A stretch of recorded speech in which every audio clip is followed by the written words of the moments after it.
Oke, jadi ini adalah salah satu jenis rambatan di anggur sistem para-para. Jadi yang digunakan adalah bangunan dengan menggunakan baja ringan. Sebenarnya kalau untuk bangunan sih bisa dari bambu, bisa dari kayu, bisa dari besi holo, macam-macam. Kebetulan yang di sini kita buat dari baja ringan ya.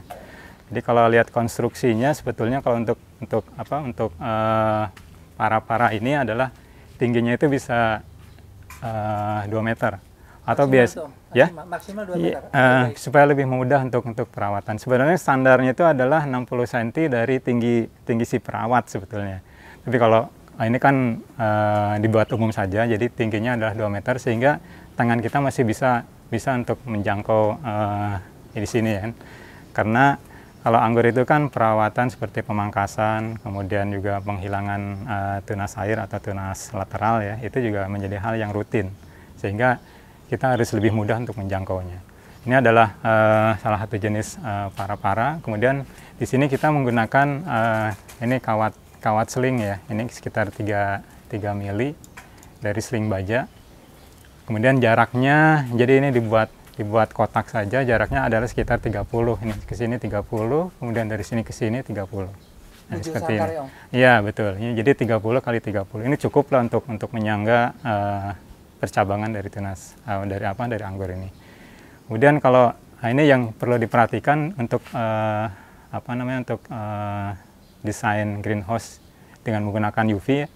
Yang pertama adalah sirkulasinya harus diperhatikan. Karena kan anggur ini biasanya kalau terlalu dekat ya, terutama untuk yang di sana tuh, yang di sini. Nah, ini jarak dari batas ini ya, yang rambatan anggur ke sini nih, yang sana itu paling tidak 1 meter lah, sehingga ada sirkulasi udara keluar. Karena kan panas juga, ya, betul. Jadi udara panas itu tidak ngumpul di atas pohon anggur ini. Intinya para-para sama UV-nya Om ya? Iya betul. Jadi nanti kemiringannya kan bisa 45 derajat. Jadi tingginya itu mengikuti nanti dari tinggi ini 1 meter ini. Jadi total dari bawah ke atas itu sekitar 3 meter. Sampai sini. 2 meter tambah 1. 2 meter sini, kemudian ke sana 1 meter. Iya, jadi 3 meter. Nanti kemiringan sih mengikuti aja.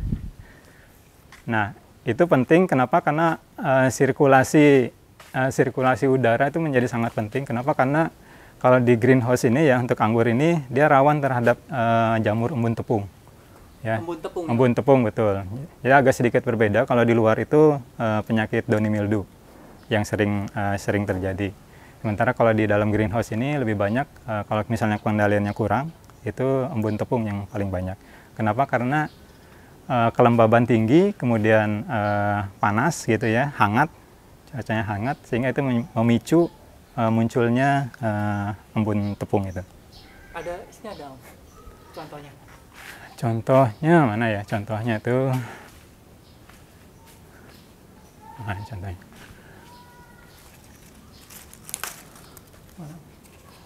Yang ini nih. Yang itu, saya banyak tuh. Nah ini adalah contoh untuk embun tepung nih. Biasanya ini banyak terjadi di tanaman anggur yang menggunakan atap UV ini seperti itu. Karena memang biasanya kan ada kelembaban, kemudian hujan, kemudian hangat ya, lembab. Nah itu biasanya memicu munculnya embun tepung ini. Biasanya banyak terjadi di apa? Pencegahannya apa? Pencegahannya kalau di saya itu dengan menggunakan fungisida berbahan aktif belerang. Kemudian juga bisa menggunakan, kalau misalnya sudah mulai parah, bisa menggunakan fungisida sistemik berbahan aktif azoxystrobin dan difenoconazole ya. Tapi kalau untuk perawatan ringan itu dengan menggunakan fungisida belerang udah cukup. Itu beli jadi ya? Udah jadi ya? Udah jadi, ada brand. Jadi kalau brand, boleh disebutkan brandnya atau? Nah, banyak di pasaran lah ya? Banyak di pasaran ya, di pasaran banyak lah. Jadi bahan aktifnya itu belerang. Kalau singkat cerita, keunggulan dari sistem para-para Om? Oke. Poinnya? Jadi kalau keunggulan dari sistem para-para ini pertama adalah kita bisa menerapkan berbagai jenis pemangkasan ya, pola pemangkasan. Misalnya kita mau menggunakan short spur, long spur, kemudian potes pucuk juga bisa dilakukan dengan menggunakan ini para-para ini. Karena memang tajuknya itu kan disangga oleh ini. Jadi kita bisa main di panjang, pendek, atau kita potes pucuk pun kita bisa seperti itu. Kemudian kelebihan lagi juga kan di bawahnya kan kita bisa gunakan juga untuk berbagai aktivitas. Sehingga ini biasanya digunakan untuk yang apa? Untuk dekorasi lah seperti itu, untuk estetika dan sebagainya. Nah kelemahannya adalah kadang-kadang terlalu overlapping. Kita tidak tercek, tahu-tahu misalnya yang dari batang sini tersier sini ke sana sudah terlalu panjang gitu, sehingga overlapping dan menjadi apa ya, menjadi padat. Daunnya menjadi padat. Ada kekurangan dan kelebihannya untuk sistem Kalau untuk ini? buah sih sama aja sih menurut saya sih, antara para dengan sistem teralis ya. Menurut saya sih nggak ada bedanya. Nggak ada masalah. Iya, nggak ada masalah. Ini apa menjadi sawo? Ini Dickson. Dickson ya. Iya, ini Dickson. Usia ini sebenarnya sisa panen sebelumnya itu. Ini yang masih tersisa aja. Sebenarnya sudah mau dikurangi. Bukan masuk ke fase bukan ini belum ini sudah selesai sebetulnya fasenya ini. Dia susulannya. Ini susulan ya, susulan betul. Susulan ketika dipotong ini muncul, ya udah kita pelihara aja. Sebetulnya kan harusnya dibuang. Cuma nanti kita akan di bulan Januari nanti kita akan pangkas ini pembuahan semuanya. Om, kalau sebenarnya di atas atau di bawah sih Om ini? Batang-batang ini di bawahnya, di bawah atas. trellis, Di bawah para-para atau di atas? Di atas. Jadi posisi tersier ini nanti ditopang oleh oleh kawat seling ini. Sehingga nanti seperti ini nih, tahan, kuat gitu. Oh, bukan di bawah. Bukan di bawah. Dikasih tali itu enggak ya? Bukan. Jadi salah. Jadi dia tanpa tali pun dia sudah tertopang di sini. Jadi kalau ada buah pun juga dia tertahan di sini. Jadi kawatnya ini di atasnya. Seperti itu. Ada juga kan orang yang di tali itu hanya supaya katanya enak gitu. Bukan, jadi kalaupun di tali tetap di atas, seperti contohnya di sini nih. Ini contohnya yang ini. Mana ya? Nah, ini contohnya ini kan ini di tali di atas nih. Dia hanya supaya dia nggak lari ke kiri dan ke kanan. Seperti itu. Jadi tujuannya adalah supaya dia nggak lari. Jadi tersusun rata. Rapih gitu. Jadi dia tertata. Jadi kita harus, kalau untuk di para-para itu kita harus susun. Misalnya di sini menggunakan konsep sirip ikan kan. Jadi antara primer, kemudian tersiernya di kiri dan ke kanan kan, seperti itu. Fishbone gitu. Iya, fishbone, betul, tulang ikan. Oke. Om, kalau ini sistemnya beda lagi Om ya? Ya, kalau ini sistem teralis tipe Y. Jadi dibuat seperti huruf Y. Jadi nanti ini untuk dudukan si tersiernya. Jadi tersiernya diarahkan ke kiri dan ke kanan. Jadi seperti itu. Nah ini kalau lihat dari konstruksinya sama, sebetulnya ini juga bisa dibuat dengan menggunakan baja ringan. Tapi kebetulan di sini kita menggunakan besi hollow. Besi hollow. Iya, jadi panjang di sini, ya ini betul. Kemudian ini panjang di sini kan bentang 12 meter. Kemudian ada tiang di sana sekitar 6 meter ya. Ini kan 12 meter ke sana. Jadi dari sini 6 meter, sehingga saya menggunakan tiang yang cukup besar gitu, sehingga tidak perlu, biasanya kalau yang menggunakan yang kecil biasa per 3 meter jaraknya. Ini karena saya menggunakan yang besar, sehingga di sini menjadi kosong, jadi tanpa tiang yang di tengah seperti itu. Keunggulannya apa Om? Nah ini sebenarnya ini adalah prototipe untuk kebun ya, tipe kebun. Ini lebih mudah untuk penanganannya karena kita arahkan si tersier ini ke kiri dan ke kanan, dan ini terjangkau oleh tangan kita. Jadi perawatan kemudian kontrol hama penyakit menjadi lebih gampang dibandingkan. Secara estetika pun ini juga pantas gitu, bagus gitu ya untuk itu. Cuma memang kita tidak bisa seperti misalnya untuk para-para kan bisa untuk ngopi di bawah ya. Kalau ini kan memang khusus untuk perawatan untuk perawatan seperti itu. Nah ini tinggi. Kalau untuk yang sistem Y ini dari bawah ke atas, ini yang sling pertama itu di 1 meter. Sling pertama itu ini. Ini yang sini. Ini sling pertama 1 meter. Kemudian di sini ini 20 cm. Kalau saya buat 20 cm. Kemudian ini 30. Kemudian ke kanan lagi 30. Jadi total iya 20 30. Ya sebenarnya ini nggak bisa juga sih dibuat rata seperti itu. Tapi ini untuk ini aja sih, untuk supaya pas saja. Dan tinggi dari bawah ke atas itu adalah 2 meter. Dari bawah sampai sini, ini 2 meter. Ini apa Om? Ini menggunakan plastik UV, ya. Plastik UV ukurannya 200 mikron, kemudian 14% ya untuk kandungan kandungan UV-nya seperti apa? UV-nya Iya, 14%. Jadi bisa terlihat di sini kan si tersier ini kan diarahkan ke kiri dan ke kanan. Oh, ini kita lihat nih, Om. Iya, jadi bisa lebih mudah dalam kontrolnya seperti itu. Kemudian kita juga bisa terlihat misalnya ada tanaman yang terserang embun tepung dan sebagainya. Nah, kelemahan yang parah-parah itu ketika embun tepung kan di atas ya, di atas daun, kadang-kadang nggak terlihat. Karena Seperti dia itu, karena di atas daun ya, betul. Kalau ini kan ini terlihat, kemudian dia kontrol lebih mudah. Penanganan misalnya untuk menghilangkan tunas lateral seperti ini juga ini lebih gampang gitu kan. Tunas air atau tunas lateral lah, kalau orang sebetulnya sih tunas lateral. Cuman orang udah kadung bilang tunas air ya. Jadi ini lebih gampang untuk treatment ketimbang. Iya, ini dibuang. Karena kan kita ingin membesarkan nibutnya ini supaya optimal. Kalau ini tersier naiknya pakai tunas apa, Om? Kalau ini sih dari tunas air. Tunas, ya? Nggak apa-apa, nggak ada masalah. Nggak harus mata tunas? Nggak perlu dari mata but itu. Itu sama sih ya. Ya pertama lama, kemudian juga hasilnya juga sama aja sih. Ya, sama aja. Oh, ini Om ya. Nah, jadi ini nanti si tersiernya itu nanti diarahkan ke kiri dan ke kanan. Jadi ini kan ya betul. Ini kan ini primernya nih. Ini primer sampai sini. Jadi kalau ini saya langsung dibelokkan ini. Jadi tidak langsung dibelokkan, ini sudah dianggap sebagai sekunder. Yang belok itu udah sekunder ya. Ya, kemudian ini yang tersier ini kan nanti diarahkan ke sini satu. Nah, yang sininya diarahkan ke sana kanan. Seperti itu. Ini juga sama.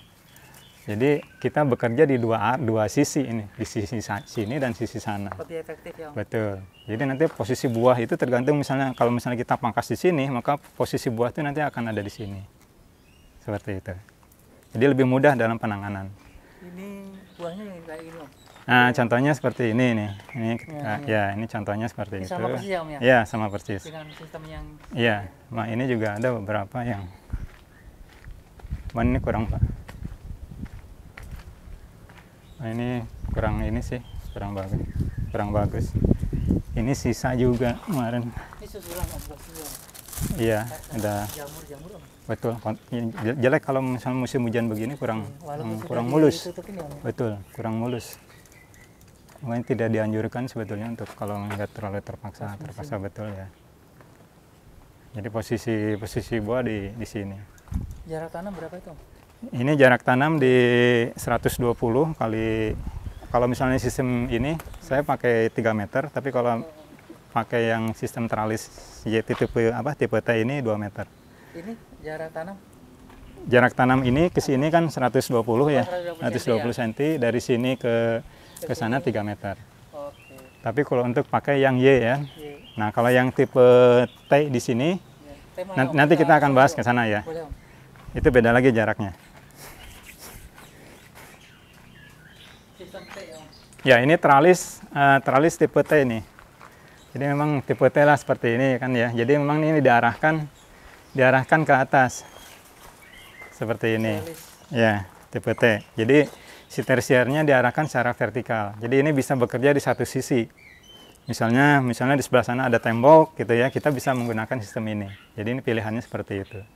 Jadi nanti posisi buah itu adalah di sini nanti, tergantung dari di mana kita memangkasnya. Kalau misalnya kita mangkas pendek ya nanti posisinya di sini. Kalau mangkasnya panjang ya posisinya di sini. Gitu. Biasanya mangkas di but berapa, Om? Tergantung dari jenis ininya, jenis tanamannya. Tapi kalau untuk tipe teralis ini dan tipe Y ini kita anjurkan untuk pangkas pendek. Pendek Ya ya. di tiga mata tunas. 3 ya. Ya nanti pangkas di sini.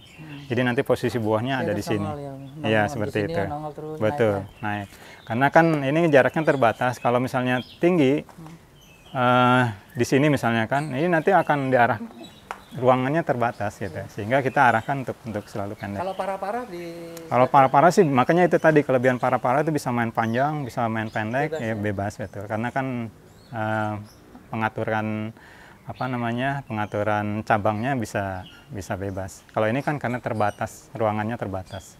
Seperti itu. Nah, contoh di sini kan ini kalau di atas ya dia harus diputarkan jadinya kan gitu. Ini ya. Dia sebenarnya betul. Jadi ini jadi jeleknya begitu. Iya, betul. Ini nggak bagus. Jadi memang kalau misalnya harusnya kan di bawah, tapi kebetulan di sini pas dipangkas keluar lagi ya airnya ya udah dibiarkan aja. walaupun ini bukan contoh yang bagus. Nah kalau ini Om, sistem apa ini? Ya ini kelebihan ininya ya.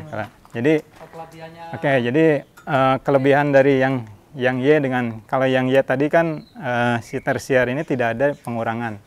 Jadi jumlah tersiernya lebih banyak. Misalnya katakanlah dalam 120 cm ini ada sekitar 14 tersier ya. Jadi ada bisa diarahkan 7 ke kiri dan 7 ke kanan.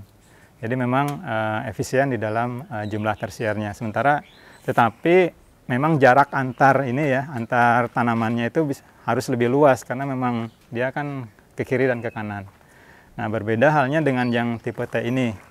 Kalau tipe T ini kita harus berikan jarak paling nggak 1 lengan. Jadi 101 di sini harus satu kepala tuh. Iya, 1 kepal ini nih. Jadi jaraknya itu antar tersiernya. Sehingga nanti buah itu nanti tidak terlalu berdempetan seperti itu. Sehingga kalau tadi jarak 120 itu ada, kalau yang pakai Y ini kan ada 14 tersier. Sehingga kalau untuk yang ini paling sekitar 7. Jadi setengahnya dari jumlah. Cuma memang penggunaan ruangnya menjadi lebih efisien. Kenapa? Karena contohnya seperti di sini kan jarak antar tanaman di sini ini cukup 2 meter. Dari sini ya, dari tanaman sini ke sini 2 meter udah cukup. Sementara kan kalau untuk ya ini kan paling enggak harus lebih luas seperti itu. Ya ada plus minusnya semuanya. Jadi kalau di sini jumlah populasi tanamannya lebih banyak. Kalau di sini untuk yang Y ini populasi tanamannya lebih sedikit seperti itu. Gitu. Kalau tanaman perdompol ya jelas ya lebih banyak karena kan tersiernya lebih banyak seperti itu. Kalau yang ini, nah ini sebenarnya hanya contoh aja sebetulnya yang yang ditanam tanpa menggunakan plastik UV. Jadi ini hanya untuk memperlihatkan saja bahwa memang kalau tanpa plastik UV terutama di daerah yang curah hujan tinggi seperti di Bogor ini ya, sehingga rawan terhadap penyakit downy mildew. Jamur ya, Om? Iya betul, downy mildew seperti ini. Jadi memang harus perawatan harus lebih sering. Tetapi sebenarnya ini sudah dikendalikan, cuma memang sudah kering ya. Cuma memang kelihatan seperti meranggas jadinya kan kurang enak untuk dilihat gitu seperti itu. Ini juga ya, Om? Iya seperti itu. Kurang enak untuk dilihat. Nah, kalau masih ini biasanya putih. Nah seperti ini kalau masih belum dikendalikan ini biasanya putih seperti itu. Jadi kalau downy mildew itu biasanya di bawahnya tuh putih.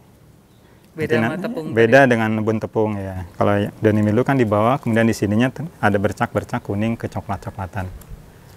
Nah ini seperti ini. Nanti kalau sudah sudah disemprot, ini biasanya kering nih, sudah mulai kering dan pakai fungisida betul. Nah ini kalau untuk yang seperti ini, kalau saya biasa menggunakan jenis bahan berbahan aktif koper, tembaga. Ya itu bagus untuk terutama untuk pengendalian di penyakit downy mildew. Embun tepung bulu ya kalau bahasa Indonesianya. Nah ini kalau untuk media tanam, kalau yang saya menggunakan sekam bakar. Kemudian sekam mentah, kohe kambing ya, atau juga bisa kohe sapi. Kemudian saya menggunakan tanah aslinya di sini. Jadi ini saya gali kedalaman sampai dengan 50 cm ke bawah. Kemudian setelah itu kita campurkan media tadi yang sudah difermentasi. Jadi perbandingannya sekitar 1:1 semuanya. Jadi 1 sekam bakar, 1 kohe kambing, 1 sekam mentah, kemudian 1 bagian dari tanah.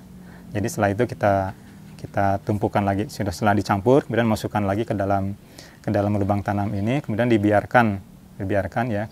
Kalau kemarin itu saya biarkan selama 1 bulan lebih, sehingga si media itu betul-betul siap untuk ditanami. Salah satu. Iya, nah itu sebelumnya kan media yang tadi itu terutama di kohenya itu sudah difermentasi dulu dengan menggunakan E4 seperti itu. Jadi nanti kalau sudah dicampurkan di sini sih nggak perlu lagi diberikan E4. Jadi hanya untuk disimpan lama untuk melihat apakah media tadi sudah siap untuk ditanami atau belum. Seperti itu. Jadi salah satu parameternya biasanya sih terlihat kayak benih-benih yang seperti gini kan. Kalau misalnya kita belum tanam nih seperti benih. Kalau misalnya kita lihat misalnya ada benih yang berkecambah seperti ini. ya berarti memang medianya sudah siap untuk ditanami, sudah aman untuk ditanami. Benih saja itu tumbuh, apalagi tanaman seperti ini. Jadi begitu. Oh, bisa lihat tadi ada tumpukan. Oh ini. Cuman ininya ada ditutup sini ya. Ini sebenarnya enggak. Awas ada ular om. Enggak. Jadi kalau ini saya ini kan ada beberapa pohon pisang karena sebelumnya ini adalah bekas kebun pisang. Jadi saya buat galian yang lebar gitu ya, sekitar setengah meter lebar, kemudian kedalaman kurang lebih dari 50 cm, hampir 1 meter ke bawah.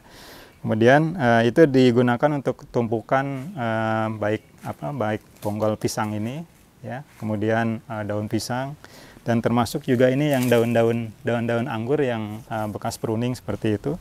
Setelah misalnya tadi enteresnya diambil kan tinggal sisa-sisa daunnya, itu kita tumbuhkan di sini. Jadi nanti suatu saat nanti ini sudah menjadi kayak bank kompos lah seperti itu. Jadi nanti tinggal kita balikan aja. Buat topping ya? Buat topping, betul. Nanti akan digunakan untuk topping di sana.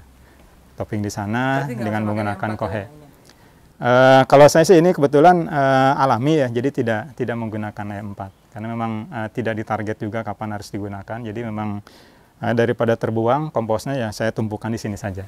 Jadi ini kan bonggol pisang juga bagus untuk untuk kompos tanaman ya, seperti itu.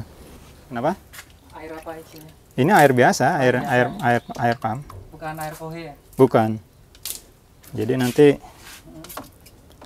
mau dari sini, ini kan. Iya, boleh. Ini pakai pompa ya om? Pompa air ya om ya? Iya. Dibantu pompa listrik ya? Jadi pompa ini aja, yang akuarium aja. Ini pompanya. Bukan pompa listrik model. Enggak, ini yang pompa celup aja. Itu udah bisa untuk. Mana sih om pompanya? Ini bawah di ini. dalam. Iya, di dalam. Ini ya. Oh iya. Oh, Nah, sedot itu ya. Ini pakai listrik ya om ya? Ini pakai listrik. Ada kabelnya ya? Iya. Oh dia nyedot ya? Ini nyedot, kemudian ngedorong ke sana. Ngedorong ke sini. Kemudian ini saya pakai di sini untuk valve yang ini dari toran yang pelampung ya. Sehingga dia otomatis ketika misalnya habis, dia otomatis ngisi. Jadi ketinggian air dipertahankan segini, ya? stabil seperti Nggak akan itu. luber juga ya? Nggak akan luber juga. Karena dia langsung kunci ini. Kemudian ini adalah valve untuk dari sini ya kan. Seperti ini. Kemudian di bawah ada pipa saringan. Jadi saringan air. Jadi air kotor atau debu yang ada di sini itu tersaring di sini. Berarti secara berkala dibersihkan. Secara berkala dibersihkan. Contohnya misalnya kita cabut ya. Nah, ini kita cabut. Nah, seperti ini, kalau ini tutup dulu. Nah, ini ada spiral, jadi kayak disk gitu. Ini biasanya kotor di sini. Jadi tinggal dicuci aja dengan menggunakan keran gitu ya. Contohnya begini nih. Ya aja. Nah, ini kan kotor nih. Oh. Udah bersih. Jadi si debu atau partikel-partikel lainnya gitu ya, itu nanti akan masuk ke dalam disk ini. Jadi sebelum masuk ke dalam selang vertigasi tadi. Jadi bersih. Ya bersih. Nah, ini kan setelah dari filter, kemudian di sini ada pressure gauge. Jadi untuk mengukur tekanan aja. Tapi karena ini kan sebenarnya tekanannya kecil ya, sehingga tidak terlalu signifikan. Karena ada beberapa jenis dripnya itu memerlukan paling tidak tekanan 2 bar. Tapi kalau yang digunakan di saya ini karena pakai tekanan di bawah 2 bar juga bisa digunakan, sehingga ini tidak terlalu signifikan fungsinya. Nah, ini adalah pengeluaran udaranya, air release ini. Jadi si udara gelembung-gelembung udara yang ada di dalam pipa ini dibuang ke sini, sehingga nanti tekanan yang keluar sana itu seimbang semuanya. Jadi tidak ada gelembung udara yang mengalir di pipa ini. Kayak ini nih. Kemudian ini untuk kalibrasi nih. Jadi saya untuk melihat berapa sih sebenarnya persatuan luas ini. Ininya volumenya seperti itu. Jadi saya tinggal tampung aja di sini. Tampung dengan menggunakan gelas ukur. Kemudian kita hitung berapa waktunya. Sehingga kita tahu misalnya dalam 1 jam itu berapa. Nah, ini kalau setelah saya hitung ini 2 liter per jam. seperti itu. Jadi ini karena tekanan di sini yang keluar di sini dengan yang di sana, yang di lahan itu sama. Jadi ini kontrolnya saya tinggal di sini aja. Nggak perlu di sana ya. Kita lihat yang di lapangan. Dia langsung ngisi lagi sampai dia penuh lagi. Jadi ini dipertahankan terus penuh gitu. Jadi toren utamanya di atas. Ini. Jadi masing-masing ini kan dari pipa setengah in, kemudian masuk ke pipa berapa ini ya? Sekitar pipa yang untuk HDPE ya, ini seperti ini. Biasanya banyak di toko-toko pertanian. Kemudian masing-masing bedeng ini saya ada valve ini, jadi untuk kontrol. Karena kadang-kadang treatmentnya bisa berbeda tiap bedeng. Misalnya yang ini harus disiram full, kalau yang sana misalnya tidak perlu disiram full. Kadang-kadang juga saya memasukkan pupuk juga di situ, sehingga kadang-kadang ini harus dipupuk dan yang lain misalnya tidak perlu dipupuk. Sehingga setiap bedeng saya memasukkan valve ini. Nah ini bisa kita lihat, jadi volume dari masing-masing titik ini sama dari yang di sini ya. Nah ini kebetulan yang digunakan adalah yang pakai drip line yang emitternya itu sudah ada terpasang di dalam ininya, dalam selangnya. Karena ada macam-macam jenis emitternya itu. Ada yang secara manual dipasangkan, ada yang memang sudah terpasang dalam selang. Lubangnya udah ini kalau ini sudah standar. Jadi lebar sini adalah 20 cm. Macam-macam nih, ada yang 20 cm, kemudian ada yang 40 cm. Ini hampir sama. Jadi volume dari depan sampai ke sana itu sama. Nah di ujung ini adalah kontrol buat. Nah ini posisi ini harus di atas ya, maaf. Jadi posisi emitter itu harus di atas. Kenapa? Karena nanti partikel-partikel kotorannya itu ada di bawah nanti, seperti itu. Jadi partikel kotorannya itu nanti akan terbawa sampai di ujung, gitu. Jadi tidak mudah tersumbat sih ini. Kalau di posisi di bawah ada kemungkinan mudah tersumbat. Nah ini secara berkala ini harus dibuka ini, karena biasanya kotoran berada di ujung. Contohnya misalnya ini ya. Oh, itu kan kotor sekali kan tadi ya. Nah ini udah mulai bersih. Jadi kotoran itu biasanya mengumpul di ujung. Jadi secara berkala kita harus bersihkan ya, harus bersihkan. Nah ini kotor kan, lihat. Nah sekarang udah mulai. Nah ini masih kotor nih. Nah ini sekarang udah mulai bersih. Jadi kotoran itu mengumpul di ujung-ujung ya. Jadi secara perlahan kita secara berkala lah kita harus buka ini. Jadi untuk ngebilas ibaratnya seperti itu. Pipanya namanya apa? Ini drip line ya, jenis ini. Kalau saya pakai rainbird. Berarti Om Andi menyediakan ini ya Om, menyediakan paket penyiraman pengairannya. Ya, jadi saya juga menyiapkan konsep dari pengairannya ini, termasuk fasilitasnya. Harga paketnya berapa Om? Boleh tahu? Waduh, saya belum. Jadi lebih ke ini aja sih, lebih ke harga bahan, kemudian dengan harga jasanya seperti itu. Lebih ke desain. Jadi desain aja sih sebetulnya. Kalau pemasangan nanti kan dengan pihak lain. Jadi nanti lebih ke desain, konsultasi. Iya, sama konsultasi seperti itu. Siap.